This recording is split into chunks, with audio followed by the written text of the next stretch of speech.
Welcome, everybody. This is so exciting and terrifying. My goodness. Hi, I'm Andrea Pilar. You might know me, and well, this isn't my living room, but normally my living room from the promo video. But I am a Latina woman in soccer. I currently produce and co-host a soccer podcast called Full Kit Wankers. It's available on all podcast platforms. Shameless plug. And in my spare time, I scream tweet about Tottenham Hotspurs and Tobin Heath and how saucy she is. So that's a little bit about me, but I'm honestly psyched to be hosting this launch. When Rachel first broke down women in soccer to me, I immediately begged for a way to be involved. This organization is groundbreaking, and to be such a big part of the launch is honestly an honor. Also, thanks in part to Zoom, we have incredible speakers from all over today, and I can't wait to hear from them. And I'm equally excited to have the opportunity to chat with all of you amazing people that have logged on today. So with that being said, I think, it's super important. We have to value community right now, especially during the pandemic, and how much we love the sport that brought us all together here today. NWSL actually was the first league back, so women in soccer nailing it. This is the first time something like this is being done. Why now? Well, because women have been pioneering for years to get into positions of leadership, and now that they're here, we want to keep them there. So we want more women in power, more women to help other women get in power, more women like me, a Colombian American, and more women not like me. So what is Women in Soccer, aka WIS, which you see a little ball bouncing on your screen? It's a place for all women, whether on the field, cheering in the stands, working within the business, or striving to, or simply passionate about making change to professionally develop, study, promote, learn equity, diversity, and inclusion, invest themselves in the game, and improve their mental wellness and self-care. So I now have the huge honor of introducing Courtney, the founder, the visionary, the force of energy day in and day out, a woman who has tirelessly overcome obstacles to help open more doors for more women, myself included. So let's please warm welcome to Courtney. Thank you so much, Andrea. So good to have you here. Oh, thanks for having me. I am very, very happy to be here. And if you know me, you know that I love soccer, and women who love soccer really love soccer. And Andrea is another representation of so many of us who have found a way to find voices in this game. And I'm sitting here today because you are where you are, and you have put yourselves in positions within and around the industry that can now be really spotlighted. And in this journey to bring these spotlights of incredible women that are coming out with us in this network, and our allies, of course. If you know me, this is like my third baby, and guess what? It's a girl. I'm a mom of two boys, and so soccer is my heart, and I'm really, really honored to be in this position. We are inspired by women in football in the UK, and we are on a mission to bring the game to a place where we are really in control of its destiny. And we've put ourselves in this position, and it's time to take ownership of it. And the infrastructure is now available to us in this beautiful technological platform that we are in. We're here together in this platform in a different way than I was thinking we would be when we would launch, but we are still a community, and we are still amplifying the voices of the women and the allies in the space of this community. And we really look forward to seeing what the network can do for everyone who wants to participate. And I'm really excited to introduce Rachel Lasala, Women in Soccer's Managing Director, to tell us a little bit more about how the membership and the network will work. Thank you. Women in Soccer is built on access, social responsibility, and opportunities. We provide you a place to personally and professionally develop, whether you work directly in the game or you just love this game. You can come here and get the tools and resources you need to personally and professionally develop. We also provide a dedicated jobs board. This is to help drive more women to work in and around the game. It's accessible for expert and community members, the 2 member profiles for women and women-identified people to sign up for. And allies, the way we have men and male-identified people join the network, can offer advocacy by providing job opportunities and job posting opportunities with us. And we provide community. This is a space to be social, to share the love and passion that you have for this game. It's what unites us. It's what brings us all together, as Courtney so well said. Lastly, Women in Soccer will also provide specific WIS content, from member spotlights to our podcast. It is our opportunity to amplify your voice. I would like to not do any more talking and let the member portal do the talking for me. Here is a demo from Pip Penman, our content producer, and myself, giving you a little bit more insight to what it looks like after you log in. Pip, you know I play soccer recreationally all the time. I know you're a huge fan of the game, and your girlfriend works in soccer. This new network, Women in Soccer, is perfect for us, and it's totally free. It's got everything for women who love soccer. Sounds rad. I can always do with connecting with more women in soccer. Clearly, I love them. Okay, let's dive in. After you become a member, the community portal can be your connecting space, especially during this whole COVID pandemic. I've heard that mentioned. Once you log into the community portal, you'll find the latest WIS content, and you can find your people in the member directory. That's amazing. Women in soccer always know someone who knows someone. If you're looking to level up personally or professionally, you can use the filters to find who else in the network has expertise you're interested in. You can send them a message to connect directly on their player card, or see if they want to chat on the WIS Slack. So wait, I know my girlfriend's looking for some advice on getting a coaching license. She can definitely find it here. In Slack, you can search directly for a member to connect one-to-one, or meet a larger group in a channel that interests you. Plus, members can ask questions and share resources in Slack. And expert members can contribute to content in other ways. Expert member? Anyone who is an expert in any field and wants to share their knowledge with the community can contribute content in Slack over podcasts, blogs, workshops, and more. If you're an expert member, the first thing you should do is fill out a form and share how you want to contribute. So WIS basically matches badass leaders with badass women looking to learn. Yep.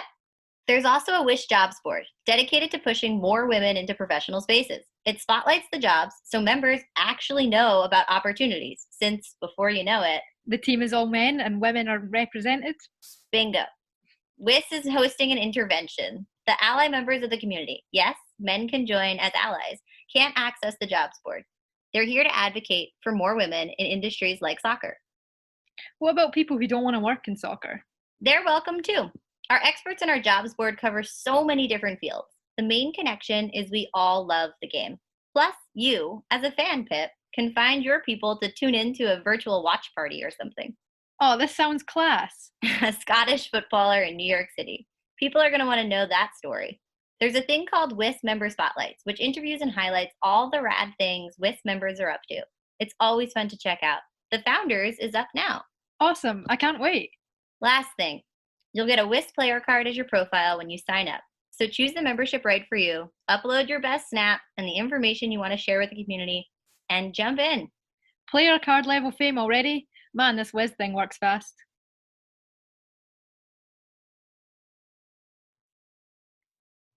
All right, thanks so much, everyone. And I hand it back over to Andrea to keep us going. We are so happy to have you here. Please, during this event, go to our webpage, sign up to become a member, and we will open up our membership for everyone following this event to log in and check out that beautiful portal. Andrea? All right, let's go.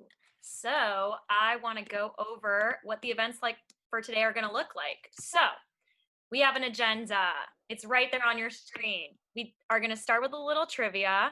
You're playing to win a few very exciting prizes. One of them included a 1-hour mentoring session with Tracy Hamm, just the UC Davis women's soccer head coach, a 1-hour consultancy session with Maggie Intim, a professional agent in soccer, a spot on the Women Talking Soccer podcast with Carrie Taylor, our very exciting brand new podcast.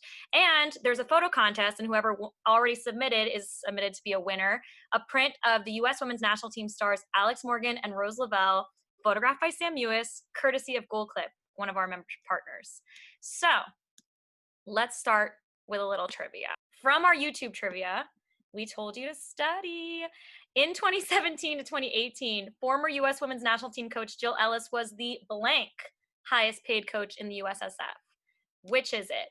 A, B, C, or D? I don't have the answer yet. Give us your answers in the chat. I have two answers. They're both wrong. Sorry, I'm so savage. Still wrong.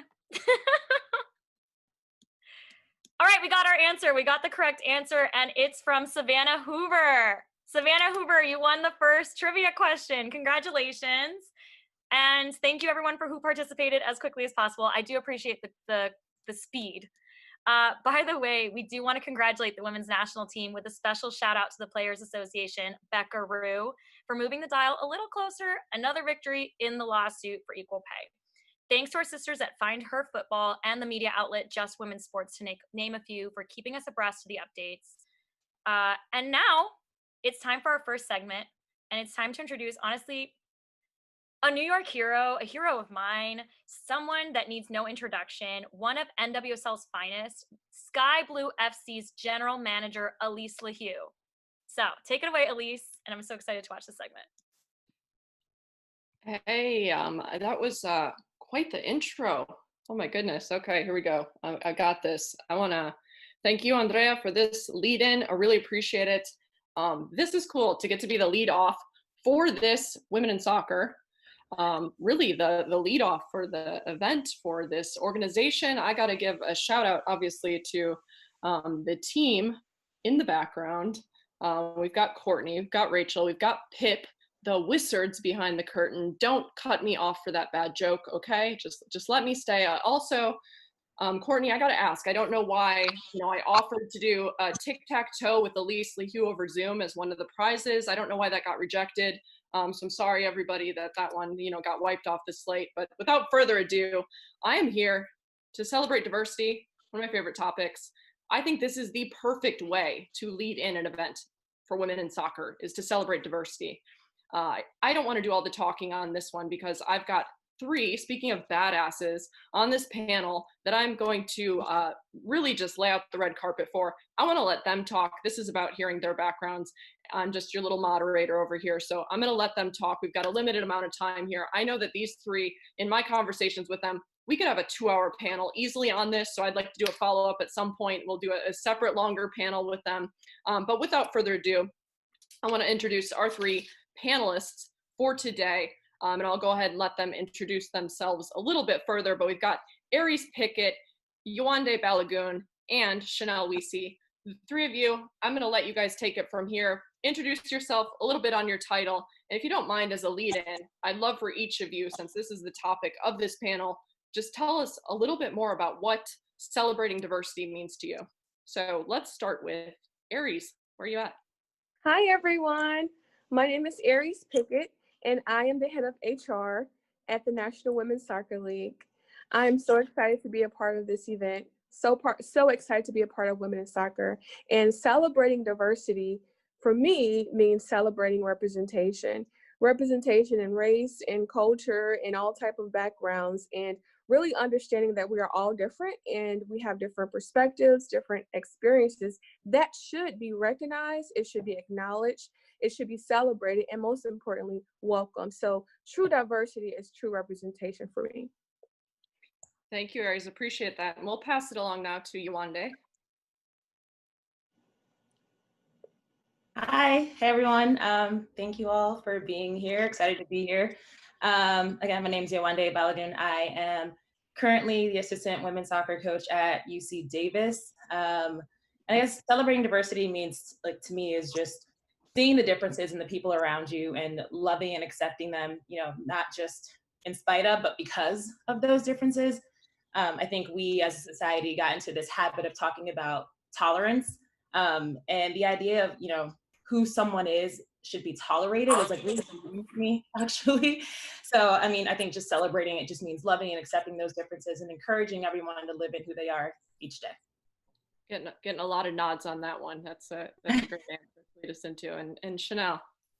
Yeah, hi everybody. I'm Chanel Weasley. I have the privilege to serve as the executive director of the Somos Unidos Foundation down here in Albuquerque, New Mexico. It's a pleasure to be here with you all today. And I have to echo a lot of what Yewande said. It goes past tolerance and acceptance, and it, you know, celebrating diversity should be a true embrace of each other and what we have to bring to the table, and really listening to other people's stories and appreciating that all of our backgrounds and perspectives are, you know, baked through from an entire lifetime of where we come from and who our families are and the experiences that we have. And so a celebration of diversity is about listening and honoring that story in the people that we work with and the people that we serve, especially in a community standpoint where I do my work. Yeah, fantastic. A quick housekeeping note. If you only see my big head on the screen, there is a setting, somebody just brought this to my attention. I think in the upper right corner of your little Zoom screen, there should be maybe gallery view, I think it says. So it's not stuck on my head the whole time, or sometimes it'll switch from speaker to speaker, but hopefully you guys should be able to do that so you're not stuck looking at me the whole time. Yewande, I'd love to go back to you as we lead into our next questions. And as a follow-up, you know, as a Black woman working in college soccer, I would love to hear how you celebrate diversity just in your own work. Yes, I think, you know, as a coach, just in general, I think the game can really just be an expression of who you are. So for me, it's just about creating space for anyone I come across in the game, you know, my players, other people I'm coaching with, creating that space for them to be their full and authentic selves, and also really doing it myself. I think too many times we have this idea that we have to keep parts of who we are separate from our work. And again, as a Black and Nigerian American woman, you know, that's never stopped me from being good at what I do, but I know other people might look at me and think that I may be, because I'm educated or, you know, whatever, in these positions, that I'm the exception or I'm other, not knowing that people, you know, I might, or someone I know could be in positions that maybe they only ever, you know, hear about or think about. So I think just really because of that, I tried to not stifle parts of who I am, you know, that might be seen as unprofessional, whether that's how I wear my hair or how I might choose to speak. So I think it's just really showing up fully and allowing that space for others to do the same. Yeah, wonderful. I think being your authentic, true self could be sort of a lead in to women in soccer and what we're doing here in a celebration of diversity. So I think that's perfect. Aries, I'd love to send it over to you. You are working in HR for the National Women's Soccer League, obviously a league I know pretty well. And we had some good conversations over the last week talking through your role. I'd love to hear, as somebody specifically in HR, you know, what you're doing in particular, but also NWSL as a whole in regards to diversity and how you can continue pushing that conversation in your own role as somebody in HR. No, absolutely. NWSL is definitely committed to focusing on creating a diverse and inclusive environment for our players and for our front office staff. Currently, the league is working on rolling out a robust DEI diversity and inclusion program for 2021, and it's going to touch on social justice, gender inequality, equity, and all of the, you know, sensitive subjects that, you know, concerns our players and our staff. And it's just not something that we want to be a checkbox and say, hey, that, you know, this is something that we implemented, we're done. But a program that has sustainability and importantly impactful to everyone. So that is what we are currently working on. On the HR side, as I recruit, I always make sure that representation is in our candidates, that they have an opportunity to go for positions that we offer. So that's something that I'm definitely committed to. And another thing, in long term, what I'm currently working on and what's on my agenda is creating training and development opportunities for our staff, but mainly also an opportunity for minorities, because, you know, companies, they hire minorities just to meet a quota, but I noticed that there's a huge disparity in minorities in leadership. And so I want to be able to create a program where we can create a career path for minorities not to be stuck in a position, but to elevate and to grow into the managers, the directors, and have them a part of a C-suite. So that's something that I am working on and an agenda that I plan to push within the league. Yeah, it's wonderful. Thank you for your leadership in that, Aries. You're certainly somebody that I look to as well, in terms of some of the practices that you're implementing. Chanel, I think this is a perfect segue to go from that into, tell us about the Diversity Fellowship program that you've helped launch at New Mexico United. I think that parlays really well into what Aries was just saying there. Yeah, thank you so much for asking. We were really excited this year that with the launch of our foundation in May, we were also able to develop this signature program in partnership with our male allies at New Mexico United as well, who have been champions for the concept as well. And so what we are doing is we basically looked at our industry and our league and noticed the disparity in the representation of women and people of color in leadership positions, both on the front office side and on the coaching side of the business. And so while diversity, equity, and inclusion can be a huge issue to tackle on your own, we're just trying to look at the next best thing that we can do, which I think is a great message for anybody who's looking to learn more and do more in this space. Somebody wise once told me just to look for the next best action you can take, and that's what we're doing. So we're inviting candidates for a fellowship into our business where they can take a rotational on the front office side or an intensive with our coaching staff where they're discussing their coaching philosophy and doing some practical applications and a reverse shadowing where our coaches will actually attend some of their practices. And what it is an ability to have, for many people, this could be the first thing on their resume that has to do with athletics. So we're trying to invite more people in and then give them a launch pad to take the next step in their career. The fellows that come through our program in 2021 will receive a stipend at the end of their fellowship to help them pursue the next step, either in maybe it's a digital marketing certification or that coaching licensure next step, which we know the financial barriers to the coaching licensure can be really disparately affecting women and people of color and discouraging them to join us in the beautiful game. So I think it's really aligned with the mission of Women in Soccer as well. Yeah, I know I've already reached out to Chanel to get all the insight on this program because I think it's incredible and something that certainly can be replicated across multiple teams. I know we're tight on time due to the video fiasco earlier, so I want to do a quick just kind of round robin with our last minute with each member of our panel, and hopefully we can do another panel to go further in depth on all of this at some point, but I'm going to do a quick, if we can kind of keep our answers to around a minute on everybody. Aries, I'm going to go back to you to start with. I know you had a kind of live example, and it was compelling to me when we talked in our conversation, so I'd love for you to share that with the group.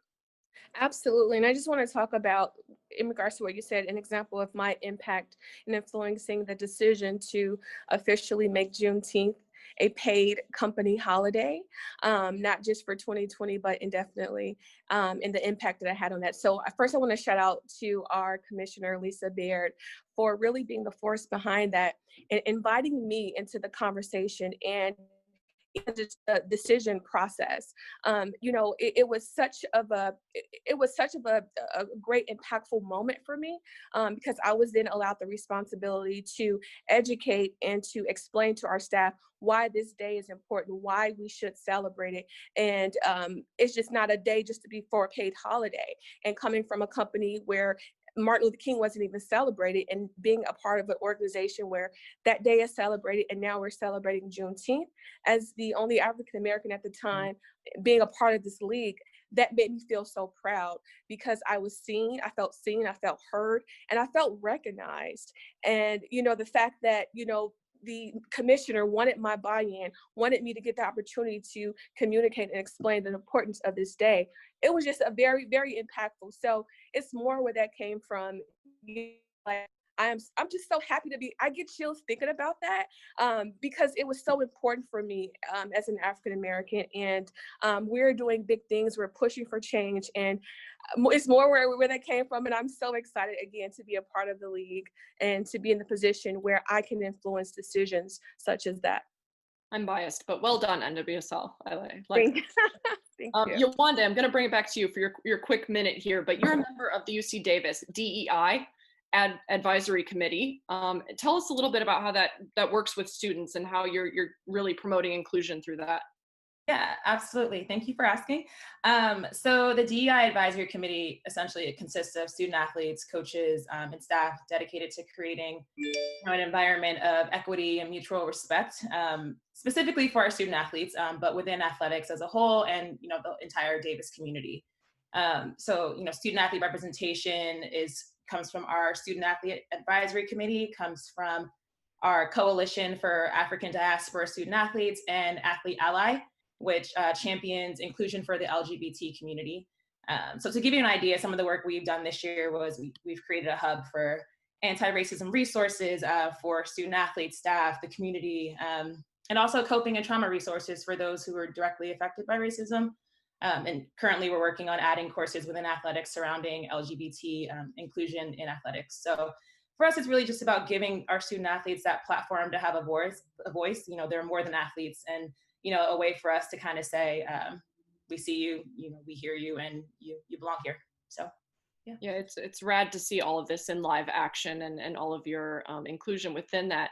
Chanel, I hope you can bring us home here. And I know this could be a much longer conversation, but obviously you work for Somos Unidos Foundation through New Mexico United, but through that you also came up with Somos Laditos. Can you tell us about that? Sure. Yeah, I think it's a great parallel to what women in soccer and all the amazing leaders on this call are trying to do. We, as women who work for New Mexico United, came together earlier this year kind of in an unexpected way and created a group and a time for us to spend time together and talk about our personal and professional goals and challenges. And it was life-changing for me to see and be seen by the other women in the office in a different way, and to put those guards down and connect with each other. And what that took, and what I hope we'll all do after this kickoff today, is the spirit of bringing people together, and a spirit of sisterhood, and knowing that power only grows when you give it away. And I think we've established something really beautiful at New Mexico United in order to do that. And I look forward to what women in soccer is going to do in the same way. I am super honored to be on this with you all today. Thank you, Yowande and Aries, for telling your story and for all the amazing work you do. And I appreciate everyone being here. I can't believe there's 216 people on the call. This is so exciting. And let's just all try to take the next best action that we can do to pass the torch on for somebody else who might not have a voice. Love that. Well said, Chanel. Thank you again, Yowande, Chanel, Aries. A little silent round of applause in the background since we can't see or hear all of you, but really, really inspired to be a part of this with you all. Back to Andrea. All right, that was killer. I'm so honored that I even just got to be a part of this in the smallest way. Chanel, you just touched me by saying, the thing you said about being seen and seeing other women in a professional sense and connecting together. And I'm really inspired by everything we've heard so far. Like, how many other women do you know who have stories like Chanel or Yowande's to tell? And to all of our experts in this space, Women in Soccer is here to amplify your voice. We want to spotlight you to share your story locally and nationally, and build the momentum behind movements like Equal Pay for Equal Play, Time's Up, BLM, causes that promote a more inclusive world. So you'll see on your screen, I don't know why I'm pointing because y'all can see it, but there's a QR code. You've been using it during this whole pandemic, so you know how to use it. We want you to scan that QR code and give us feedback on how you want to be more involved and tell your story within Women in Soccer.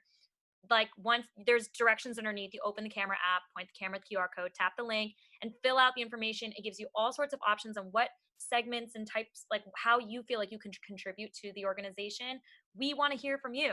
And I'm going to say this a lot, like a PBS commercial. So please scan the QR code as soon as possible and get your voice heard with us. Also, keep the chat coming. But at the end of this whole thing, that was just a snippet of what you're going to experience with Women in Soccer, a segment like that.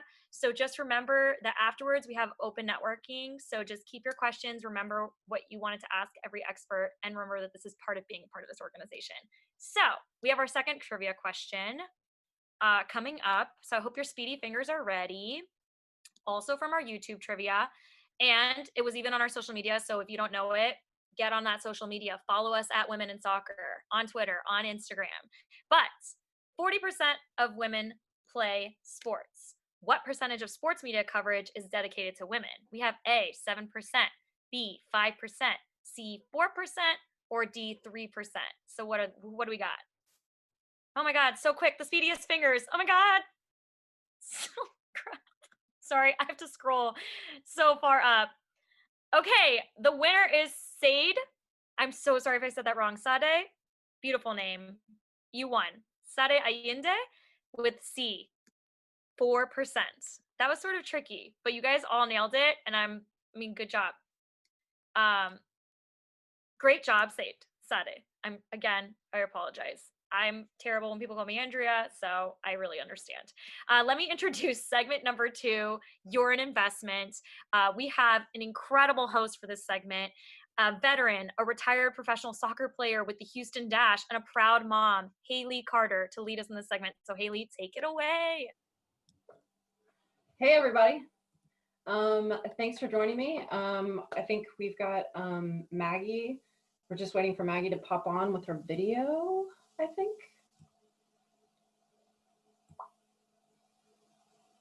Oh, there she is. There she is. Hey, everybody. So super pumped to be able to moderate this next segment. Again, I'm Haley Carter. I am a founding member expert of Women in Soccer, and I currently serve as the United Soccer Coaches Women Coaches Advocacy Group Chair.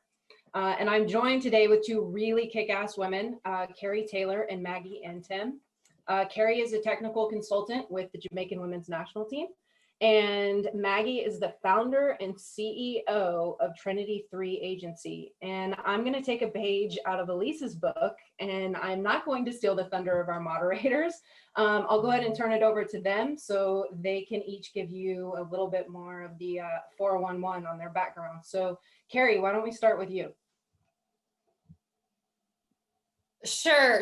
Well, first of all, thanks for having me on and having to follow up the previous panel. We have a high bar to reach. I was inspired and I have chills. So Maggie, let's get to it. Carrie Taylor, as Haley said, I right now work with the Jamaican Women's National Team.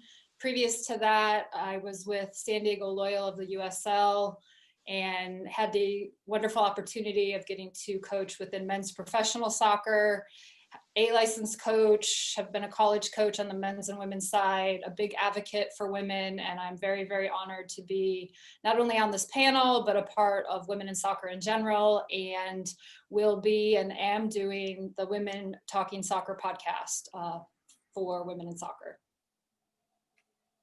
Yep, Maggie. Well, thank you so much. I mean, just like Carrie said, to see what took place with the first panel, you know, it was amazing, truly inspiring. And just to see all the people that are a part of the, you know, event today is amazing.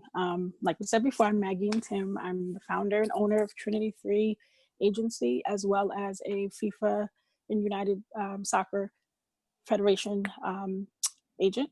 And I'm super excited. I'm also a part of Women in Soccer. I'm working on the partnerships and some event programming as well. And I'm really excited to kick off this panel.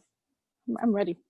Yeah, thank you guys for filling us in. It's an exciting time. So just a reminder for our participants today, both of these lovely ladies are active on social media. So make sure you tag them and Women in Soccer if you're enjoying the programming. That said, let's get started with some questions. So professional agents, they can have a significant influence on your career, both as a player and as a coach. So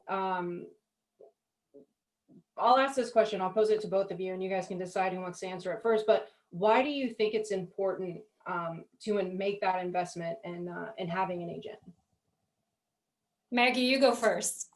I was hoping you would go Sell first. yourself, I Maggie. mean, I was hoping you would go first, but I mean, from the agent side, it's imperative, especially for women in the sport. You know, obviously we've seen with the recent events in terms of what has happened with U.S. soccer and the women fighting for, you know, equal pay. And it dawned on me that all of the women from the national team, none of them had a female agent. And so when you're looking at a situation like that and you're saying to yourself, well, man, they're fighting for something that's bigger than the sport. But if they had a agent and maybe even or a female agent to back them up, it just would have went so much further. And so that investment is needed because you need someone that's going to be able to speak for you. Sometimes, you know, when you're going out and you're going to clubs and you want to figure out how you could either possibly get a shot, of course you're going to say all the great things about yourself, but those coaches, those scouters, they want different perspectives. And so you need that agent to be able to negotiate those things for you, be able to get, you know, the right contracts for you on the field and be able to help you build your brand off the field. Carrie, what do you think as a coach? Yeah, so I think it's imperative. You know, Maggie and I met through San Diego Loyal. She reached out to me via email and I was answering questions, and, you know, we were looking for players, and then down the road, we get connected through Women in Soccer. So like me being Maggie's client, it was meant to be. But basically I had an epiphany when I, you know, was working, because male coaches have agents. Like they get their contracts negotiated, they go back and forth, they have power. There's never a, you know, animosity between the GM or the leadership and a coach, because their agents handling all the dirty details. Whereas I've been in a situation all my life where I've negotiated for myself, and truth be told, and this is going to be, I'm talking real talk here, I've been in situations where a male coach has had an agent and his contract's done in a week, and mine's taken 2 months because, oh, we'll get to it. But, you know, and so it was a no-brainer when, you know, Maggie and I's path crossed. I reached out to her and said, hey, let's talk, you know, whether I, you know, want to, you know, be in coaching or general manager. Maggie has helped me tremendously. We talk every couple weeks. She checks in. She's like, what are you feeling? This is coming up. Do you want me to reach out? And I'm, you know, it's a beautiful partnership. And honestly, women need to present themselves the same way the men do. Yeah. And I firmly advocate for stepping outside of thinking, oh no, I can do it, or oh no, like that's too self-promoting. Women, get yourself an agent. Maggie's here, and even, no shame. even if she doesn't take you on as a client, she can recommend other people. So yeah. So Maggie, what makes a good agent? What should players and coaches be looking for? Man, I get this question all the time. It's hard to say because everyone's experience is different. For me, the best way I could define what makes a good agent is someone that they have your best interests at heart. And when I say your best interests, it's a fight. And it's not a fight in terms of physical, but it's really going above and beyond for that client. It's understanding that what you're doing, it's not to satisfy yourself, but it's to make sure that your client is good, because you work for the player. The player doesn't work for you. And I think sometimes some agents tend to get that misconstrued, where they feel like, okay, this player they should be thanking me for this, when it's the other way around. For me, I'm honored. You know, I'm honored when a player or someone like Carrie, a coach, reached out to me, because it's like, wow, you're trusting in me to do the job, and you believe in me and know that I can get the job done. And you also know that I'm going to fight for you. You know, like, of course you're going to fight for yourself to get what you're worth, but just know you have me in your corner. And like Carrie said, if let's say a contract is taking 2 months, not on my watch, it's not going to take 2 months. Like you're going to hear from me every single day. Yep. So if we can do this, the quicker we can get it done, the better, because then you won't have to hear from me. But yeah, it's, you know, just understanding the game, having the relationships, but also being willing to network and grow. For me, stepping into this space, it was, a bit challenging, but I've knocked down every single door I possibly could and said, hello, get to know Maggie, I'm here. And there's probably going to be a whole lot more women coming behind me. So get used to me, because many people are like, wait, a woman agent? Like, she's knocking on my door? Yes, I'm here.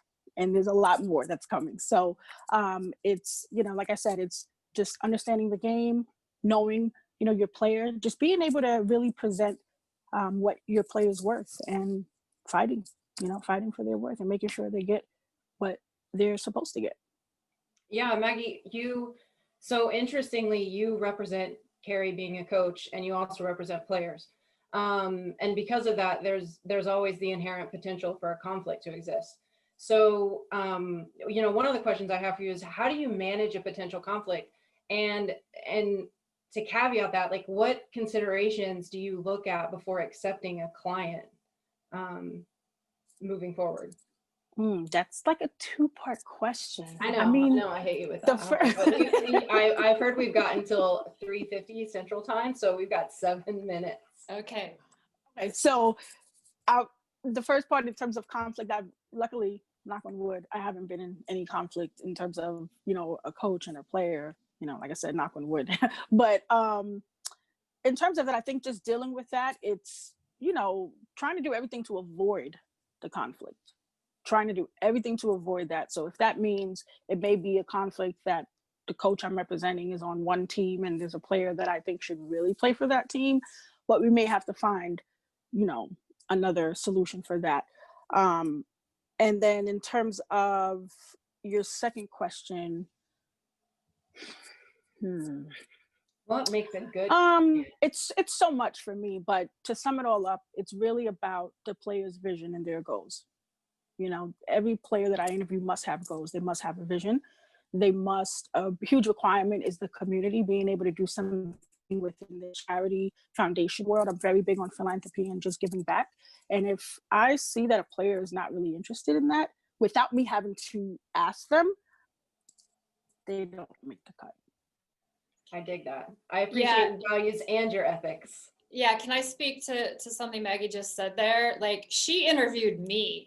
Like, Maggie she's flat out said to me, she goes, I don't take everyone, like, we had a good conversation about core values and all that. And, that's how it should be. And there's a trust there. And, like the other day, somebody, I got asked to speak on something, and they said, what's your price? And so I called Maggie and I was like, Maggie, what's my price? Like, wow, okay, like, help me through this. So, having someone who's not only a friend, who you trust, who can be your advocate, who can, guide you in ways that maybe you didn't even think of, that you might want to pursue. If something comes across Maggie's path, a job, she's going to float it to me, and it might be something I never even thought of. So having that trust and having that, the core value alignment is super important, because, I've seen agents who just try to sign people and just get them deals, and they're really not working. They're not working beyond just the contract. They're not helping them get sponsorships. They're not helping them build their own brand. They're just there to get the contract signed. And that's not Maggie at all. Like, Maggie truly cares about her clients in all facets. Yeah. So just a reminder to our participants today, this is just a snippet of the content that will be available through Women in Soccer. So we are a little bit limited on time. So I'll end it with a very important question. I think we've talked about financial resources and some of the limitations on coaching licenses. And let's talk about, what do you do if you feel like you can't afford an agent, or you don't have those financial resources available to make that investment? What are your options? Okay, I'm glad you asked that question. So for starters, players who are thinking that you need to have a certain budget in order to have an agent represent you, I'll say this. If you're interviewing agents and that agent is asking you for a fee to sign with their agency, red flag number one. That means that's not an agent. Not a real agent. no agent should be asking you to pay them ahead of, your employment.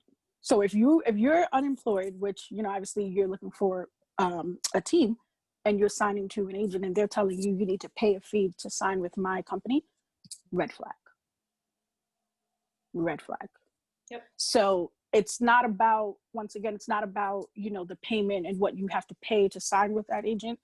And also interview several agents so you have options, but also have your list of goals of what you're looking for in an agent.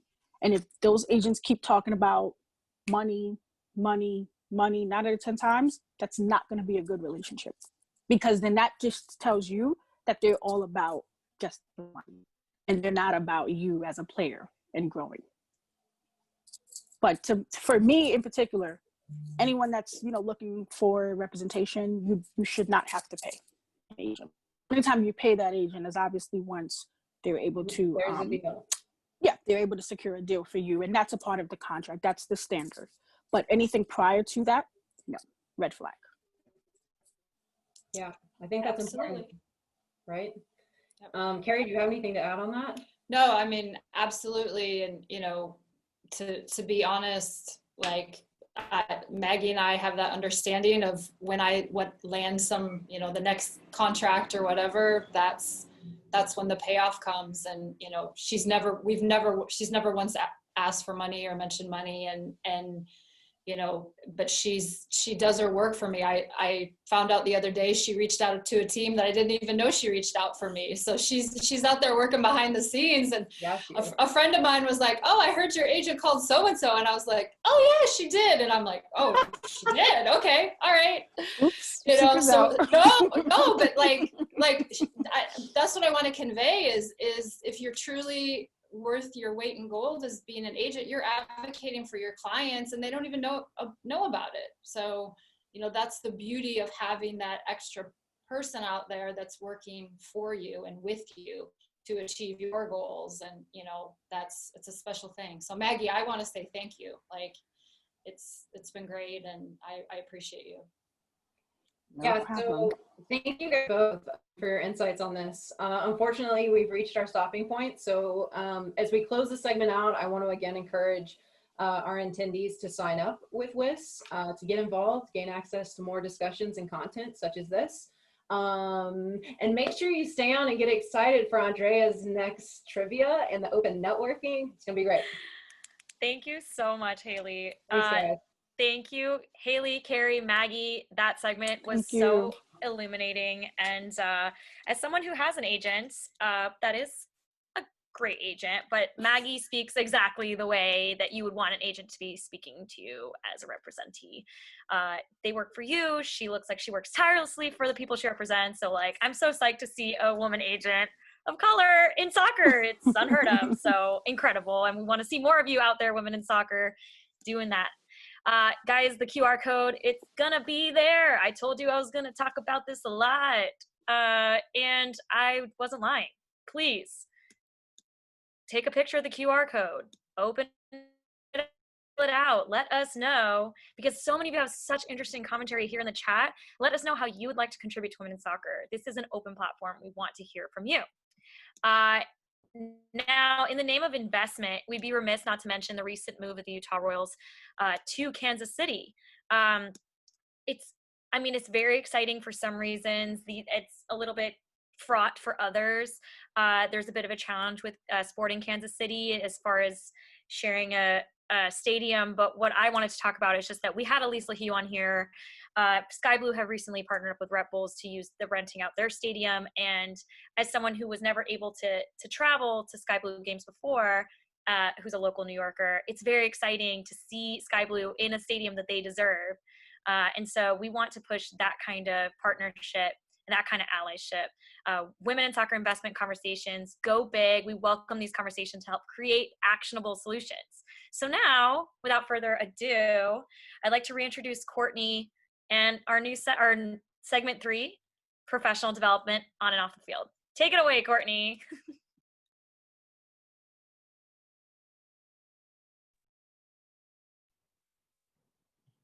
Thank you. Thank you, everybody, again. I'm so excited that you're all still here. So we're moving into our third segment, and I'm going to be joined by none other than world champion role model extraordinaire, Brandy Chastain, to talk a little bit about professional development on and off the field. And do I have... It's so weird saying admit, Brandy. It's like, it's so exciting. Hi, Brandy.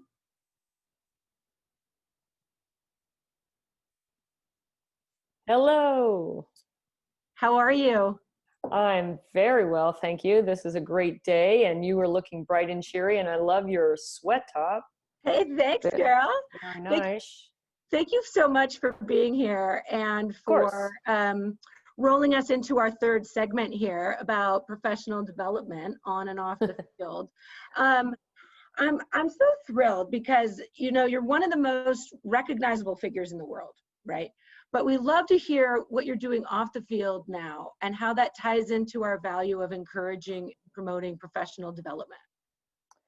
Well, let me just first start by saying that you rule, and all of the women in soccer team rules, because this is a tremendous day for all of us who have played, coached, cheered, loved, supported this game. So let's not overlook that. Let's take a moment to really reflect on the fact that we've come to this point, and this is remarkable. So I think that's a good segue into what are you doing now in professional development, because I think we all have to, at some point in our life, embrace change. It's coming, so better be ready for it as opposed to get smacked in the face by it, which I'll have to say and admit willingly that when my soccer career came to an end with the national team, I was not ready for it. It wasn't something that I saw coming, and I didn't want to happen, but it was my reality. So I think much more than ever, we are helping our athletes and our players to see the outside of the lines part of themselves better than we ever have before. And so I think this idea of professional development is something that, you know, all the women on the panel so far can attest to, that, you know, it's out there for you. You know, there's something out there for you, whether you want to be a commissioner, whether you want to be an agent, whether you want to be a coach, you want to work outside of the game, whatever. And so I think the practice of thinking about those things is a skill that we need to give to our players. I coach youth soccer, I coach high school soccer, I'm a volunteer at Santa Clara University. So, you know, those are small conversations that I am and should continue to have with my players. And so that when they get to the point where I am now as a very young middle-aged woman, that's what I keep telling myself anyway, that we have options and we have opportunities, right? We go through all these stages of life in terms of educating ourselves on and off the field so that we have choices. And so choices are really what empower us to be whoever it is we want to become. And I think that's really the platform that Women in Soccer is going to be sharing with each other. And so for me, I'm working in the tech space, which is where I live. I'm in Northern California, and, you know, high tech is all around me. And never once did I think in a million years that that's where I would be working, but here I am. And never did I think I would be playing left back either for the national team, and there I was. So, and there you were. Yeah, and so maybe I should have just expected this. But I think, you know, learning something new. I wrote a couple notes down while a lot of the panels were talking, and you know, I think the most important thing I can give myself is recognizing that being uncomfortable and doing the uncomfortable is necessary. And then, because that then leads to us being able to do good for others and ourselves, right? So staying in one place and being comfortable is really not about a growth mindset. It's not about development. It's not about any of that stuff. So well, being in is this really, tech space is new, and yeah. I'm not sure if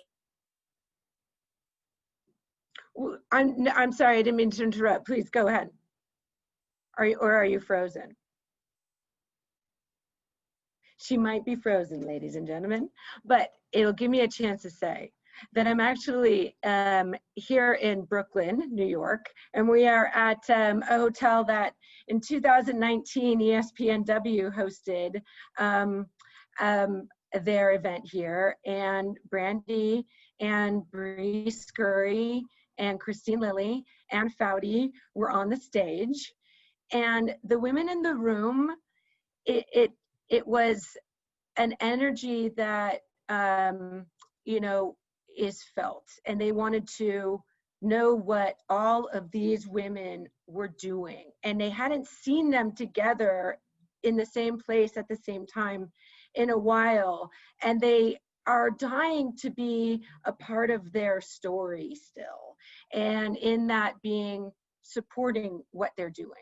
And so when we had the chance to talk to Brandy about coming out with us as an expert founding member, it really elevated what we're talking about to allow our champions and our athletes to ascend and to take on new roles and to watch them evolve and take on new challenges. And that's really what that mindset is, and I want it to influence and be visible. And Brandy being in a position where she wants to hold the door open for as many people as she can. And I welcome back. I'm so happy you could rejoin us, because I'm really excited for people. So I gave them the background on where I am in Brooklyn, and how once upon a time when we were able to be in the same place at the same time with other people, we enjoyed the ASPNW summit here. Yes. And the audience loved seeing you with your teammates.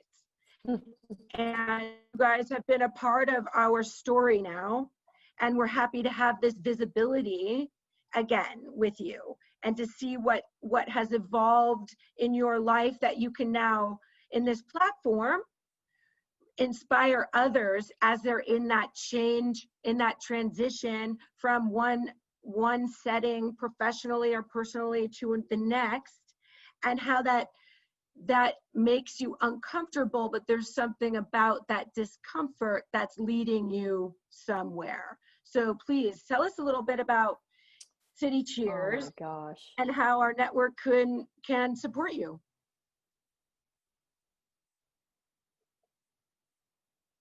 Oh no.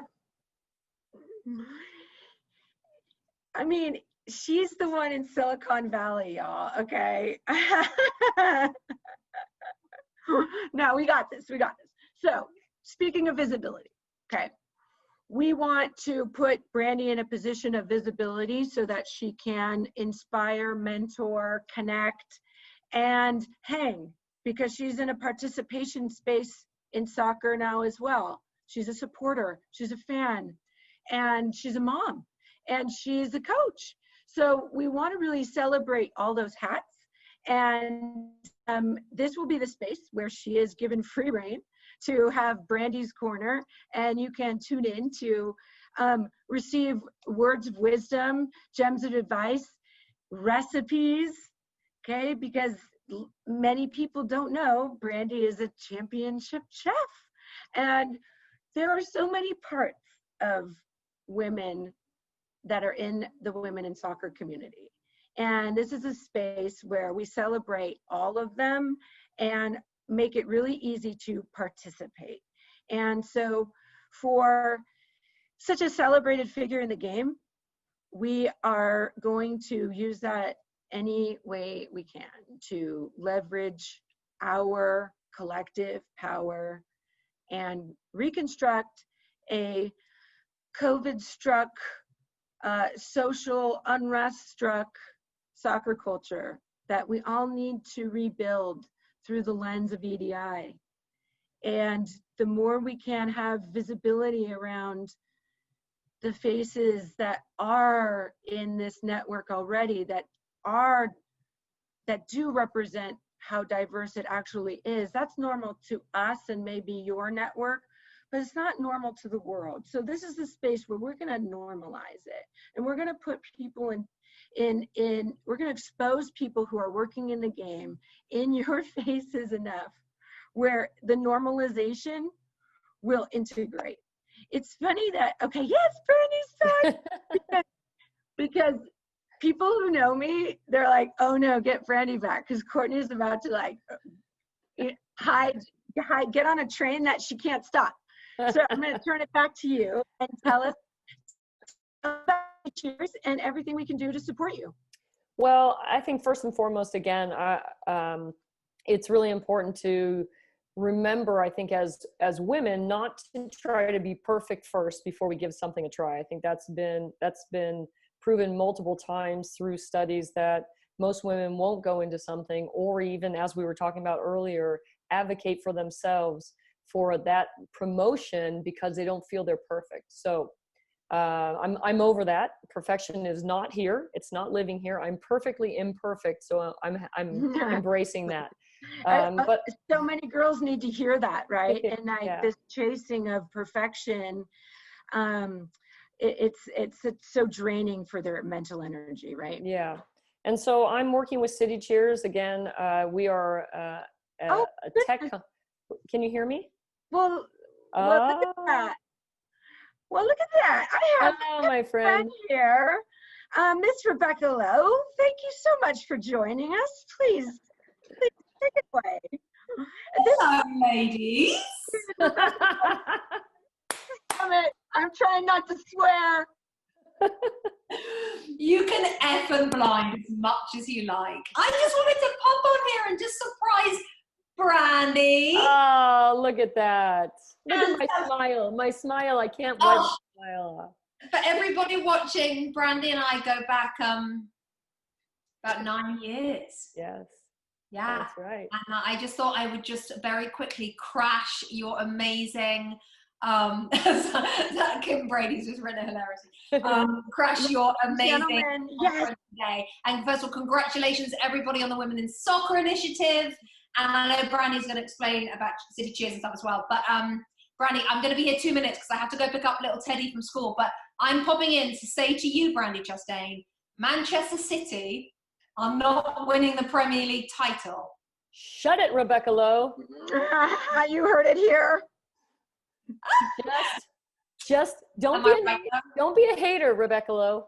I'm not a hater, I'm very neutral, even though everyone shouts at me every single weekend, tells me that I hate everybody, love everybody. I just, seriously, I'm a Crystal Palace fan. I mean, it's like the worst team in the Premier League. They are not the worst. They aren't the worst. They Rebecca, wave your flag. Wave that Crystal Palace flag, girl. Love it. Somebody just wrote a little message saying, can you see my cat? Because the last time I was on my internet is terrible. Brandy's internet for the... I know. I mean, you win the World Cup and you haven't even got broadband. What the hell is wrong with you? She's in Silicon Valley, Rebecca. I just don't get it. I mean, give your World Cup medal in to Verizon and get yourself some friggin' 5G. Unbelievable. So my cat, unfortunately, my cat is not here. Last time I was on the phone call to these lovely ladies, the cat climbed up the door next to me, and I ended up putting that on Instagram, and then NBC put that out on the show, which was hilarious. That's so funny. Can you believe that? Now you're in the family, Rebecca Lowe. You're here. Hey, give us one word to describe Brandy. Well, the fact that she can't hear me right now, I have a few words to describe. No. One word to describe Brandy: unique. I mean, there are so many words to describe her, but I mean, she's so unique. She is so lovable. She's so inspiring. I tell this story to you ladies when I spoke to you, but for the 188 people who are on this call, I'll just quickly tell you, I have had a private audience with Brandy Chastain back in 2011, the Women's World Cup in Germany, and her and I, that was the first time we met. and her and I became really, really good friends, really close. We sit next to each other on the bus wherever we went to. It was brilliant. And one night in Berlin, we were in her hotel room, and we were chatting away about life, and it got onto the topic of the 1999 World Cup final, of course. And it's one of those things, it's like, you know, it's kind of like talking to Tom Cruise about Top Gun. Like, no one wants to ask him about, you know what I mean? It's like talking to Brandy Chastain about she's done it a million times. I mean, surely Brandy doesn't want to talk about the Women's World Cup final again. But here I am being the journalist that I am, and I said, right, I need the whole thing, Brandy. I need it. She's back on. I said, I need you to tell me everything about that moment. Not only did she tell me it, ladies and gentlemen, or ladies, hopefully some gentlemen, she acted it out in the Berlin hotel room, because I told her I needed the whole thing. I said, I want atmosphere. I need to know where the ball was. I need to know where you were. Tell me everything. I need the whole thing. So she got up in her sweats and she acted out the whole scoring the winning penalty. I literally sat there with all goosebumps from head to toe. I was like, oh my God, I've got a private replay of the winning penalty from the penalty taker. Where is everyone? Everyone needs to see this. I have goosebumps from this story because it's like soccer sisters, and everybody on this call understands what that means, right? And this is a place where we want everyone coming up and rising in the game to have so many soccer sisters in and around the game that they can connect with, have access to resources, go to the next level if they want to be coaches, connect with Rebecca Lowe to, follow you and find where you're at, and maybe come in on a panel about if they're interested in what broadcasting means to them. So I'm just thrilled that the network has brought you into our network. That's a really lovely network filled with women who love soccer. And we just talk about it and want to then talk about it. And we want to buy merch, and we want to go games. We want to solve the world's problems and then kick back and have a beer. So we are so excited to have you and Brandy as fun in this space, but also elevating the professional landscape of where we are in this space, and the leaders who are actually here. And so my temptation, Rebecca, is to keep going. I'm going to stop my train. This is the one stop. Thank you so much for joining us. We're really excited. You are so welcome, guys. I wish I could stay for longer. I have to go pick up my little boy from school, and this is all about Brandy anyway. I just wanted to get crack Brandy, and it's all about all of you on this call as well, and on this Zoom, because this is a great thing that's happening, and I send you all lots of love. Tune in on Saturday. Until then, take good care, everybody. And Brandy, come on, City! Come on, City! Never happening. Come on, City! You never know, it might actually. Anyway, I'm gonna go. Okay, don't get me started. All right, bye, guys. Bye. See, that's a true woman in soccer right there. She wanted to get started, but she's got to pick up Teddy. I've been in that position myself before, and so I get it. Yes. Okay, well, as they say, the fifth time's a charm. I want to apologize to everyone for whatever the problem is with my internet. I have a 14-year-old. I think he's taking all the bandwidth. So anyway, boy, that was nice. Thank you, Courtney. I love Rebecca. It was great working with her and watching her as a professional do her job, and the way she prepared. And I didn't know that moment we had together would be shared again. So that was kind of fun. I want to share that I used to kick her ass in the gym because she would complain about every little thing. Like, do I have to do it? I say, get on the treadmill. So anyway, yeah. So funny. The poor little English flower. Oh gosh. So anyway, two things I want to get to before something happens with internet. City cheers. Getting into this new tech space in terms of personal development got me out of my comfort zone, and now it's given me a new language. Things that I didn't really understand before that I now do much more and am still learning about. We have an app that will sit on your phone, and as users, everybody there and everybody who loves to go to their favorite bar after a game or during a game to watch and have a drink and be social, which we will all get back to very soon, hopefully, or go out for a nice meal. This is the wave of the future, and we are hopefully going to change the way we all integrate and live inside these spaces with contactless pay. Your phone will become it has already slightly become, but not just specifically for bars and restaurants.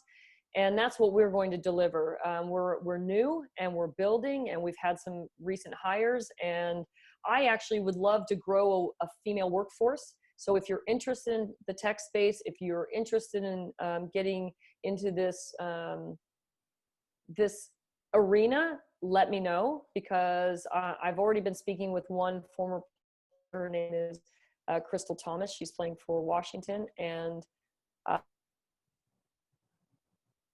well, that sounds super exciting. We'll hope that the internet comes back.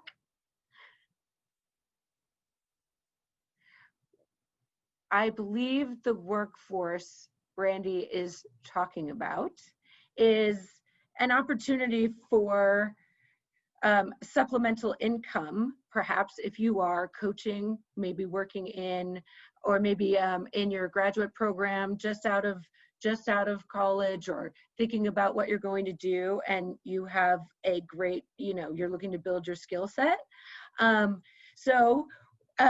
Hello, welcome back. Oh my gosh, it's me again. I feel like I'm like somebody's rubbing the bottle and the genie comes out. Here I am.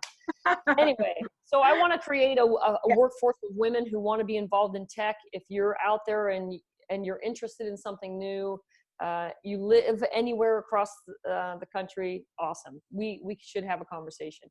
The second thing I want to talk about is this wonderful giveaway and Save the World LLC. I'm constantly I got people coming to me about good new ideas, new things. Hey, do you want to be involved with this? And for some reason, as most of you know, because you're athletes or you've been in the game, your gut reaction to something is usually the right one. And so this Save the World LLC and our spray bottle, which sanitizes, cleanses, deodorizes without any chemicals, that we are going to give away once we hit that 250 follower mark on Facebook and Instagram. Please come and follow, because you could be winning this amazing bottle. Honestly, I feel like the world is changing for the better. Black Lives Matter, pay equity. We're taking care of ourselves. We're recognizing how we influence our local communities and the spaces that we walk and we live in. And so for me, this bottle is a reflection of who I am and what I want to be going forward. I want to be less of a footprint, and same with City Cheers. I want to be less of a footprint on the planet in leaving things behind. I want to be more involved in positive change and being proactive. And I want everybody else to be healthy and well. And so, gosh, if we can do that, I take this bottle on the airplane, in the hotel, to my soccer field, on my puppy's paws, on my kitchen counters, in my bathrooms. I mean, I'm a nut about it, right? I'm like, you're very passionate. Yeah, I'm passionate about it because I think it's something I can easily do.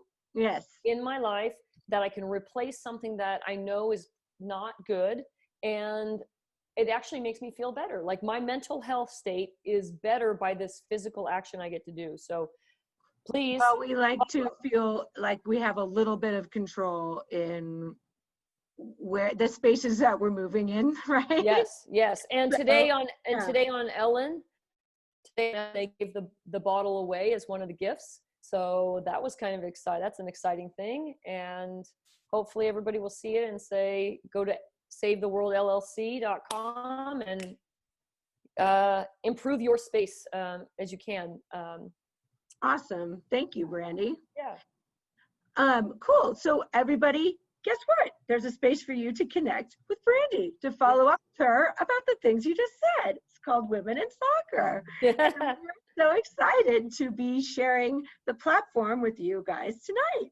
And Brandy's sharing her projects that she's diving into, and how her journey as an athlete and as a role model inform the lens through which she goes about working in for these projects. And the alignment of transitioning into these new professional spaces and women in soccer being created and its platform allowing for you to share this with us so that we know what's going on in your story is really serendipitous, and I'm really, really excited. A lot of other people are excited too, and they're blowing up the question and answer. Awesome, let's do it. So let's hop in there and see what we got. Let's see. While you're looking up that, I want to say to Elise that, maybe if we put Scrabble with Brandy and Elise on as a prize, that we would have got lots of, I like Scrabble, so we could put Scrabble out there. Oh, damn it. So I know that there are some new things going on for you, but there are some coaching questions, and I know that you are currently working on a license. You want to tell us a little bit about that? Oh, no. Okay, so we have a lot of questions in the chat.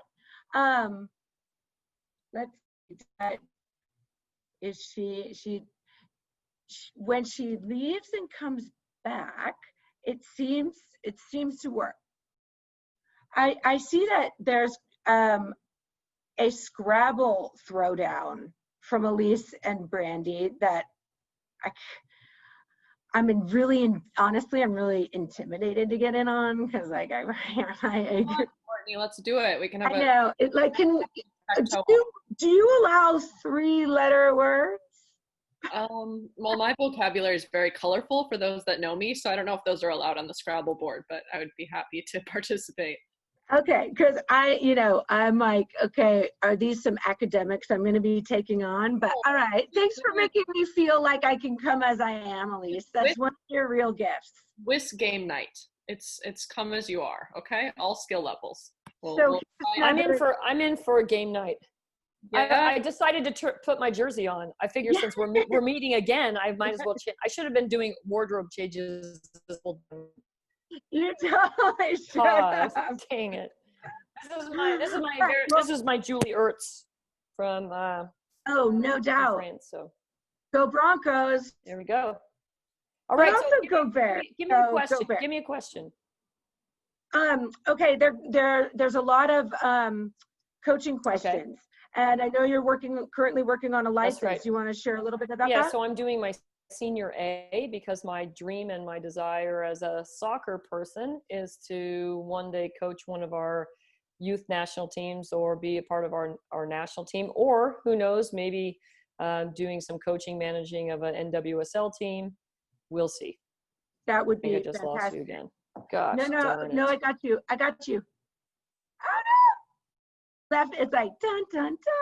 Tune in next week to find out. Cliffhanger. Okay. So please, thank you everybody for continuing to stay on with us. We're really excited to have you. It's nighttime in New York City, and we are well underway in the women's soccer lunch, and not lunch. How about we say goodbye to Miss B? Let's let her give her peace out. And I will see everybody shortly. Brandy. Jersey on. This is 2015, prior to the third World Cup victory. So, honestly, the changes are iconic. Yeah. You've got a wardrobe. I can feel it. Brandy, thank you for being here. Yes. I told everybody that, if you weren't able to get back on, it's like tune in next week to find out what happens, right? Yes, right, exactly. I've definitely been sharing that this is a space where you will be hosting just a personal freestyle corner of content, and that people can connect with you here anytime. And thank you for being here. And if there's anything you want to say to close it out. Yes, number one, Cynthia, I'm taking you on in Scrabble. I see you said Suffolk County Scrabble champ, so you're on. Again, please everybody go to savetheworldllc.com, follow, and we'd love to give the bottle away to someone on this call. So please do that. And again, City Cheers. City Cheers is an app that's free to you. We will be taking over the universe. I hope that would be amazing. But for the betterment of helping our local restaurants and stay in business, be more efficient, create more hospitality. And lastly, I will say to women in soccer, Courtney, Rachel, Maria, everybody that's been on the panel, I can't thank you all enough for loving and giving back to the game. It's been my passion since 1970. Oh my God, long before all of you were born. And I really feel that we have a great opportunity. So thank you so much. It's really been a pleasure, and I'm sorry for my internet woes, but I'll figure it out. Maybe I'll just have to get connected to the wall or something. So yes, that'll work out perfect. Thank you Yeah. so much, Brandy. We loved the changes. Those were honestly the highlight of my evening so far. So thank you so much. All right, thank you. Just to let everybody know that we can also have Brandy in open networking. So save your questions, remember their questions, rewrite your questions, and stay for open networking. So guys, that segment was everything. Literally had everything, as Stefan would say. First of all, Brandy, I begged my parents for a sports bra at 8 years old because of you. I also started playing soccer at 8 years old because of you. So that's massive. And I can't believe Rebecca Lowe popped on here. I was as shook as everybody else. And Courtney, you led that with beautiful grace. You should be an improv artist. Okay, guys, the QR code, it's going to be up, but not now. I'm looking at the screen and we have our photo contest. So we narrowed it down to 5 of our favorites. If you submitted your photo contest of your squad, women in soccer, we picked our 5 favorite, and here they are. In the chat, please vote for your favorite. A, B, C, D, E, or F. Nope. Did you put 6 in? 6. And please let us know your favorite in the chat, and we will pick the winner.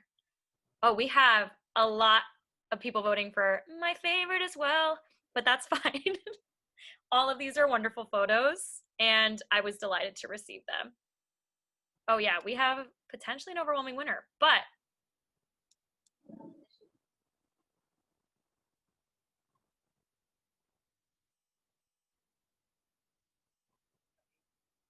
okay, I have not tallied these, but it's very clear who the winner is. I allowed you a couple seconds to get it in there. The winner is B, Muscat Women's Football Club at muscat.wfc. I'm sorry, I voted for them too. This is dope as hell. I mean, all of these pictures are incredible, but this is like what I want to see with women in soccer. Like, it's beautiful. They're all so happy. It's the perfect picture, honestly. I'd like to get it framed. They are the winner of an incredible prize. That I need. Oh yes, the picture of the U.S. Women's National Team stars Alex Morgan and Rose Lavelle, photographed by Sam Mewis, courtesy of Gold Click. That's for the photo contest winner. So congratulations, Muscat Football Club. All right, so now it is time to transition into trivia.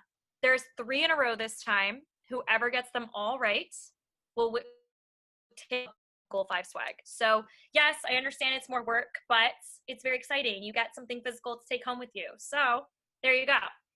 Guys, hold on. I didn't even, okay, well, we have some U.S. Women's National Team stands in the chat, but I'm going to ask the question anyway. What superstition does the U.S. Women's National Team swear by on game day? A, bus buddies. B, rapping Gangster's Paradise start to finish. C, a fight club. D, high-fiving the bus driver. And you all answered A. Apparently, people are doing their reading.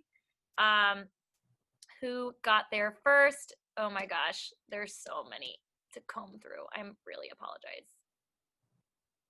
Jocelyn Wong, you got there first. So you are the winner of our swag. So congratulations, and we'll reach out to you. Oh no, I'm sorry, you're not the winner. There's 3 questions. Ugh, devastating. Sorry, Jocelyn. You're one step closer though. Let's go to the next question. So which U.S. women's national team player has this game day incentive? They purchase a luxury item before the game, and if they perform poorly, like they miss a sitter, they have to return it after the game. Is it A, Kristen Press? Is it B, Alex Morgan? Is it C, Ashlyn Harris? Or is it D, Abby Dahlkemper? Okay, so the correct answer is A, Kristen Press. And I got so many messages. I'll have them come through it. I can't. I'm sorry. And then we have our third question. Who is the most superstitious player on the U.S. women's national team, former or current, according to Miss Carly Lloyd? So we have A, Megan Rapinoe, B, Abby Wambach, C, Alex Morgan, or D, Tobin Heath. All right, have at it in the chat. I'm going to let the techies figure this out. But great participation, everyone. Love to see it. The answer was B, Abby Wambach. So whoever got to all three of those the quickest wins the swag. And I'm sorry, Jocelyn, for bringing your hopes up. Maybe you won anyway. We'll see. Anyway, we are moving on to pretty much a segment that I'm really looking forward to as I'm going to be moderating it, but also because it's super important after a year like this year to go into mental well-being and self-care and reflect on the year we've had and how we keep ourselves sane during such difficult times, but also as women in soccer. So I have experts. Tracy Hamm, the UC Davis women's soccer head coach. I've got Kadani McAlpine, the USC women's soccer head coach. And I'm going to let that slide because I'm a Bruin through and through, Kadani, but I'm still extremely excited to have you on. And then we have Matthew Barrett from Goal Click. I'm sorry, not from Goal Click. Yes. Oh yeah, no, from Goal Click. Sorry, I'm like reading very quickly. And then we have Maria Murnane. I want to let you guys introduce yourselves. I want to mention that after this, we're going to have breakout sessions. So we're going to have a Let's Meet Our Experts kind of prompt. So if you have questions or things that you want to get out there, start thinking of them now. And so experts, who are you? Tell us your name, title of work, and relationship to women's soccer. We'll start with you, Tracy. Hi, everyone. This is so exciting. Okay, and I saw Courtney's jacket, so I had to change really quickly into my like orange Adidas throwback. And also this is Murphy. He's normally more excited than this. But I felt like it was like a good vibe because he's part of my like mental wellness and self-care. But hi, I'm Tracy Hamm. Like you said, I'm the head coach at UC Davis. I played soccer at Cal in college, go Bears, and I have 2 master's degrees, one in sports psych from Boston University, and also a master's in coaching from Concordia University. I'm one of 2 American women with a UEFA A coaching license, which was kind of the impetus for a lot of this, was we need to get more women involved in the game at every level, and I am a founding expert and board member.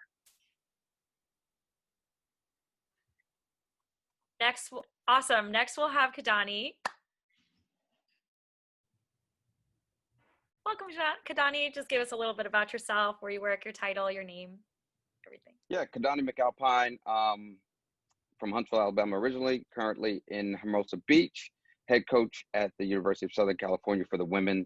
A licensed coach, been doing it for a while, have previously coached at Washington State, Birmingham Southern, and I was an assistant at Auburn. Pleasure to be here. I am a founding expert ally as well, and this has been awesome. And thank you everyone for being here and supporting this wonderful day. Thank you so much, Kadani. Next, we'll go with Maria. I'm Maria Murnane.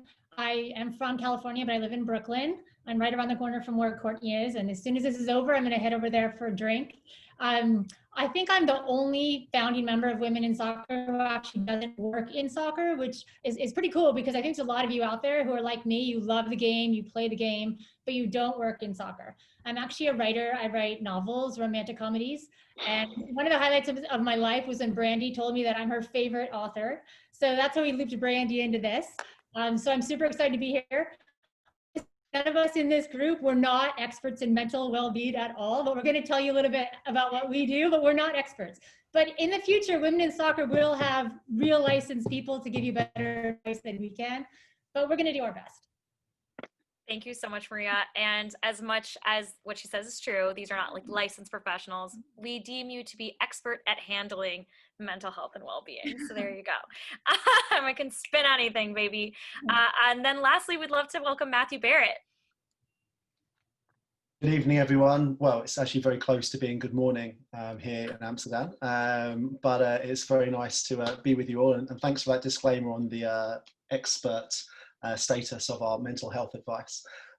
So I'm the founder of Goal Click. We are a global football storytelling and photography project. Essentially, we find people from all around the world and ask them to tell their stories about their lives in football communities. Well over half of our storytellers are female, including, interestingly, as of yesterday, Muscat Women's Football Club, who just won a Goal Click print. So there's some nice coming together there. So yeah, that's me, and I'm a founding ally of Women in Soccer. Can't forget that. Yes, thank you so much, Matthew. And yes, congratulations to Muscat Women FC. It's a really, we're jazzed for them. First question for the panelists today. What was your biggest shift that you had to make this year, in the year of our Lord 2020? And audience, get ready to think of your as well. We can have you each respond individually, but if anybody would like to go first, hop on it. You can raise your little hand for me. All right, Maria, she's ready. So please take us there. Since I work at home, like I'm always here anyway, so it didn't really affect my job. But I would say right away, no soccer, like no team soccer. So that means no social life and no family. So I guess that's two. But I haven't seen my parents since last Christmas, which is really hard because I usually go home 4 times a year. So that's been a challenge. Oh, I totally feel that. I'm also from the West Coast and I have not seen them, so it's been terrible. Thank you for sharing that. Kidani, if you don't mind sharing with us what the biggest shift of your year was. Yeah, I'd have to agree. I think it's the connection. I think it's the people. I think it's losing out on that. You know, as we coach, we go to events across the country. We see all of our wonderful people in coaching on the field and on the sidelines, and you can catch up, you can connect, and this is definitely taking a hit on that. So finding new ways to reach out and stay connected with them has been the biggest shift for me. Yeah, completely. I miss going to soccer, playing soccer, watching soccer with friends. It's been a drought of a year, but luckily we have each other here in this Zoom. So Tracy, what was your biggest shift this year? I think you're muted. Sorry. There you go. Hello. It's similar to what Kidani said. I think for me, for as long as I can remember, you know, I spend at least some part of my day on a soccer field. Not being on a field has probably been the biggest shift. And, you know, I think that from a professional standpoint, not being with my team and not getting to be part of their day has probably been the hardest part, because the best part of my day is honestly always being on the field with them. So trying to find other things that I'm interested in, or being able to connect with my players and my colleagues off the field has certainly been a big shift for me and a big challenge. But found new ways to get creative and stay in touch. So it hasn't been the worst, but it certainly hasn't been the best. Yeah, completely understand. What were some of the ways you found to be creative, out of curiosity?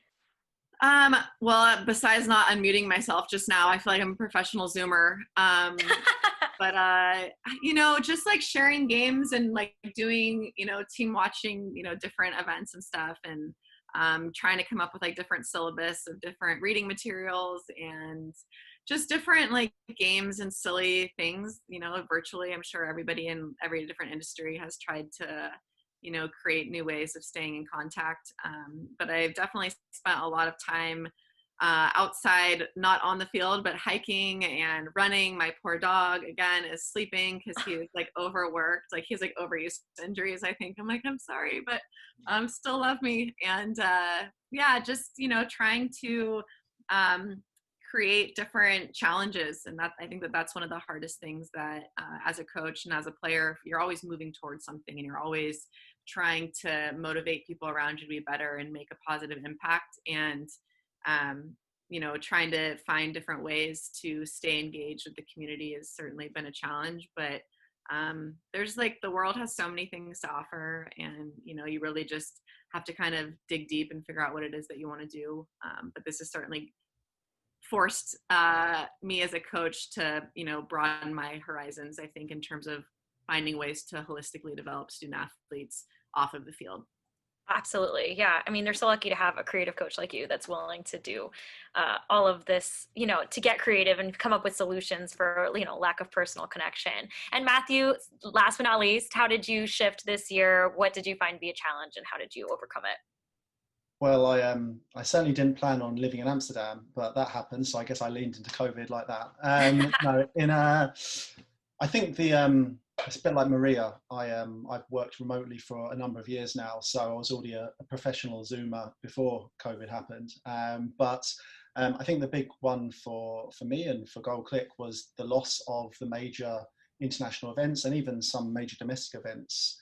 It just kind of it changed the rhythm of the year and the year that a lot of us plan. I mean, I imagine a lot of us, and particularly Gold Click, it builds the years around those tentpole events, whether it be World Cups, you know, in France or in Russia in previous years. Obviously, we're doing the Euros and the Olympics this year. Domestic events kind of went all over the place from a calendar perspective. So, you know, a lot of best laid plans, a lot of projects, all very quick. You know, by mid-March, it was pretty obvious that this wasn't a weeks or months thing. This was a rest of the year vibe. So I think it was being comfortable with that, realizing that that's not a defeat, but it's just a bit of a new path to get on, and working out what we had that we could. You know, we launched a big project in June with the UN around refugee football storytelling. It was pretty much the only project that survived. And kind of letting go of all the others was hard. It's something we had to do. And then really working out, you know, how can September, October, November, December be the green shoots of recovery, and being okay to let those first 4 or 5 months of the year go and not try and fight it too hard. The other thing I think is really prioritize sleep. I've got a really clear hierarchy in my world now. It goes sleep, nutrition, exercise. And like, I don't think I had that that hierarchy before, but now it's so obvious that I don't think I could have got through this year in the way that I did without prioritizing sleep over everything else. So that's my secret. But yeah, that's how I've shifted a bit this year. That is honestly the best advice. I've never slept more than in 2020. So if anybody's feeling it, just go take a nap. This was great feedback. And now it's time to move into the breakout sessions where our experts will get to hang out and reflect with each of you more closely. Also, it's your chance to be on video and audio. So take this chance because I'm active in this chat. So yeah, now's the breakout sessions. They're gonna last for 10 minutes and then they'll end and you'll see my face again. Sorry. Andrea, let's give everyone a minute to get back in here. We still are waiting for the breakout sessions to close. But in the meantime, we can give a shout to our partners, thanking some of them for not only the generosity for donating things today, but for all of the work you are doing in and around the industry. It is part of our mission to promote the work of our partners. Women in Soccer not only will create our own content, but we are here to help bring the work that other people are doing together so people can access it more easily, more regularly, and see the incredible things that are being done. So I will throw up a few of our incredible partners' posts that they shared. They too had their own photo contest that we did, and we did get a winner chosen by the founder and the experts. But here are some of our incredible partners. And Gold Click, we all know Matt as the expert. We will get to hear from him again. Iowa Women in Soccer Alliance, they are one of the smaller local women in soccer organizations that we are partnering with and we love so dearly. Candace, Ginger, shout out to both of you. founding partner, New York NYC Footy. They are a local rec league here in New York. We want more rec leagues to come all around the country so we can help promote the work that you're doing, and you can give insight to others on how you run a rec league and how you do it so well. We might come back to them. They might be the winner of this contest. And America Scores. One, thank you so much for helping to promote us throughout this week. We know you have an incredible event going on right now. And there's another segment coming up where you can hear from Carrie Taylor some more. So I know we will have to wrap up soon. It's nothing like women in soccer running over in time because we just have too much to say. But here is a glimpse at some of our partners. There's also Somos Unidos Foundation and New Mexico United, the Lavender Legions, which is the Racing Louisville Supporters Club. Lee, Robin, we love you. We're so excited to have you. And we just want to say that NYC Footy, if you are on Tarek, the founder, you are our winner for the partner photo contest, and we will send over your t-shirts for As Strong as a woman next to me to distribute to some of your members. I will close it back to you all. I think likely we should have our experts by now. Experts lost in a sea of faces. Yes.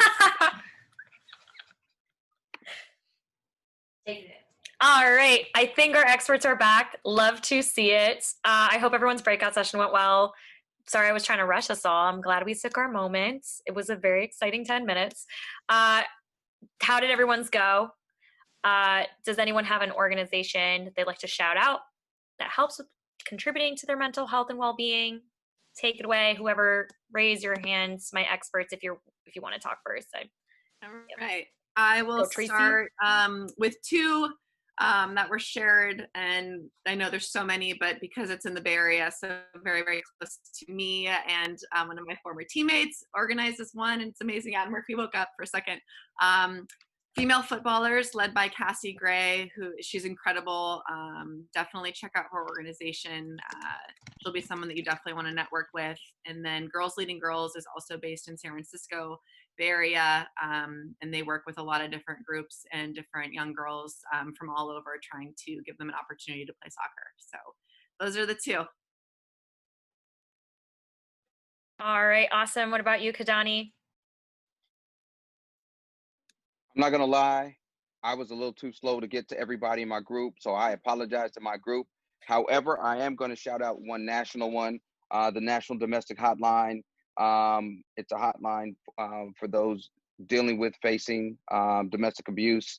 There's no place for it, but there is hope. It is www.hotline.org, 800-799-SAFE-7233. So I wanted to put that out there. But again, I apologize to my group. We were just enjoying ourselves. So I wanted to make sure I apologize to them. Don't have to apologize. We love a party. What about you, Maggie? So one organization that has, it really touches me and I'm so grateful for them is March of Dimes, specifically the New York chapter.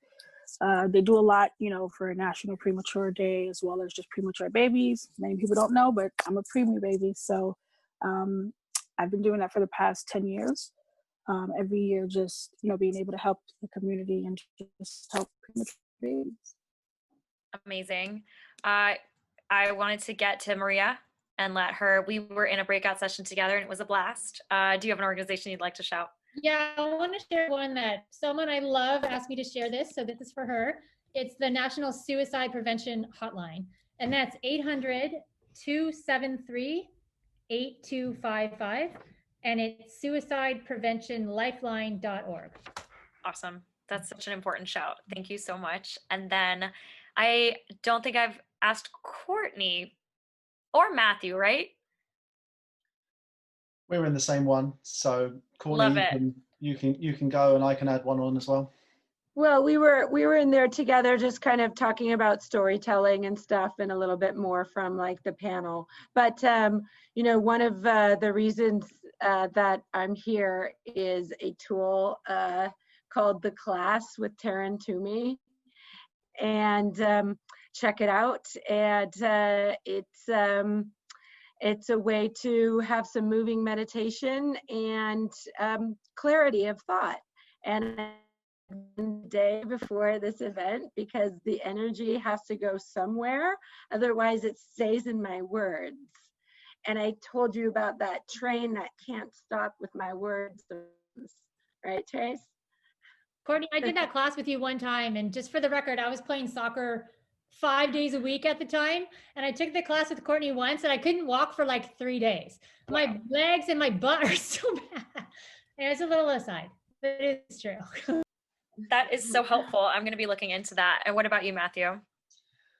So it's always a hard one for me to answer because we work with so many amazing NGOs and charities, but I think I would like to shout out some of the organizations we work with in the States, from South Bronx United to Brooklyn International Football Association to Soccer Without Borders, people that we've worked with for such a long time and do such good work. So yeah, I would implore everyone to check out the good work that those organizations do.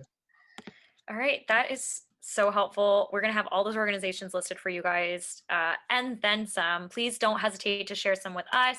I wanted to show you our QR code if it comes on our screen anytime soon. One more time, thank you to our experts. Thank you so much for your time and energy. We want you to fill out that QR code. We want all the participants today to fill out the QR code and let us know how you can participate, how you'd like to be involved, and what organizations are important to you. Just wrap it up. Attendees, sign up to get involved with our mental wellness and self-care programming and get excited to join us for our final raffle and open networking. So, you know the prizes. We've got one more trivia question before we wrap this up. It is next. Oh, it's not on there, so I will say it audio, and I apologize for the lack of captions. So we have a question. Who won back-to-back boots in the FA Women's Super League? A, Ellen White. B, Vivian Miedema. C, Alex Morgan. Or D, Danielle Van de Donk. All right, we've got answers coming in. And it doesn't even look like I have to repeat it. So the answer was B, Vivian Miedema. She plays for Arsenal Women's, and she's unbelievable. And the first person to answer it was Courtney Stith. So you win. Congratulations, Courtney. We will get to you in the chat. Vivian Miedema has won the Golden Boot in both the 2018-2019 and 2019-2020 seasons with 22 and 16 goals respectively. I had to put that in there. I just think she's incredible. Birthday shout outs at the end before we go into open networking. I would be remiss if I didn't mention Goleadoras turns 3 this year. And I actually have been involved with them in the past as a Latina in soccer. I played a couple charity tournaments with them with the Global Goals World Festival. Incredible organization. Eglantina at the helm. I suggest you look into them really to put your support behind them because we're so proud to be associated with Goleadoras. We also have Sarah Rosenblum and Vanessa Perez to shout out. So happy birthday, ladies. Thank you so much. Renata Marino, good friend of the network. And tomorrow is Valerie Lasala's birthday. She's family to someone in the network, our very own Rachel, who also, by the way, I must applaud, seamlessly ran this whole thing like control room style. Incredible work. Like, I cannot emphasize that more. Thank you so much for being here. Thanks for listening to me talk ad nauseum about women in soccer. This is something I'm extremely, extremely passionate about, and I just can't believe I got to be involved. I feel so lucky. Sign up to be a member. This is what this is all for. This is like a tiny little snippet of what you're going to see if you're a member, what you're going to be a part of, how you get to participate, and how you can grow the game, how you can grow the field of us. Because today there were 200, but tomorrow there could be 2,000. There's going to be open networking for those that stick around. I can't thank you enough. Thank you so much for being a part of this. Thank you for the chats. Like, I read every single thing. It was so uplifting. I'm just buzzing. All right. This is a dream come true. I want to spend my life hanging with cool in soccer. And I want those women to bring soccer to communities that are underserved in this game so they see themselves as part of it. And together can build work into a real powerhouse of economic investment and bringing the game to more people and all the all the stuff, team. So for the community who's been supporting me for all this, I love you dearly. And to everyone who came tonight, I also love you dearly too. And the soccer will continue to bring out the best of us, and let's inspire it to bring out the best in others too. Peace and love. I've been given the go-ahead to bid you all good night. It's been pitch black for 2 hours, so I'm ready for bed. Thank you everyone who participated. Thank you everyone for your kind comments. This was incredible and it ran pretty smoothly, so I'm very impressed with Rachel, Courtney, Pip, everyone involved with them. Thank you for having me. Thank you everyone who participated in the breakouts and open networking. I hope we can keep it going, and I hope you guys made some really good contacts and can go from here. So sign up on the website. Have a good night. Good night, Brooklyn. All right.